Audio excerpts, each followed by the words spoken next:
લખપત તાલુકાના દયાપર ખાતે આવેલ કુમાર શાળામાં ધ્વજવંદનના કાર્યક્રમનું આયોજન કરવામાં આવ્યું હતું। ધ્વજવંદન બાદ તેમની સલામી ઝીલવામાં આવી હતી અને વિદ્યાર્થીઓ દ્વારા અનેક પ્રકારના સાંસ્કૃતિક કાર્યક્રમો રજૂ કરવામાં આવ્યા હતા। હવે જોઈએ દયાપર આમતક ન્યૂઝ બ્યુરોનો એક વિસ્તૃત અહેવાલ। લખપત તાલુકાના દયાપર ખાતે આવેલ કુમાર શાળામાં ધ્વજવંદનના કાર્યક્રમનું આયોજન કરવામાં આવ્યું હતું। મોટી સંખ્યામાં વિદ્યાર્થીઓ આ કાર્યક્રમમાં ખાસ હાજર રહ્યા હતા। તેમની સાથે શિક્ષકો, શિક્ષિકાઓ અને શાળાના આચાર્ય પણ ખાસ હાજર રહ્યા હતા। ગણતંત્ર દિવસની ઉજવણી નિમિત્તે સવારના દયાપર કુમાર શાળા ખાતે ધ્વજવંદન કરવામાં આવ્યું હતું। ધ્વજની સલામી ઝીલવામાં આવી હતી અને ત્યારબાદ બાળકો દ્વારા રાષ્ટ્રગાન કરવામાં આવ્યું હતું અને અનેક સાંસ્કૃતિક કાર્યક્રમોનું વિશેષ આયોજન કરવામાં આવ્યું હતું।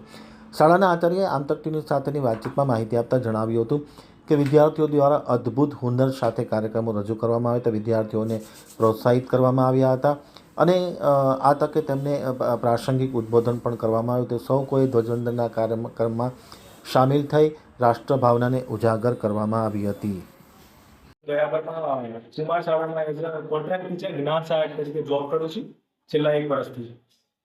જે આવતીકાલે જે 26મી જાન્યુઆરી હતી એના અંગે તમે શું કહેવા માંગો છો? હા સર, ગઈકાલે આપણા દેશમાં રાષ્ટ્રવ્યાપી 26મી જાન્યુઆરીનો પ્રસંગ ઉજવવામાં આવ્યો। 76મો ગણતંત્ર દિવસ હતો અને અમારી સ્કૂલ શ્રી દયાપર કુમાર પ્રાથમિક શાળામાં પણ બાળકોએ તથા શિક્ષકોએ અને અમારા આચાર્ય શ્રી સોનલબેન તથા એની બેન જ્યોતિબેન, ઉસ્માનભાઈ, સગુણાબેન તથા હું જ્ઞાન સહાયક જગદીશ કલાર દરેકે મળીને ઉત્સાહભેર રિપબ્લિક દિવસ એટલે ગણતંત્ર દિવસની ઉજવણી કરી।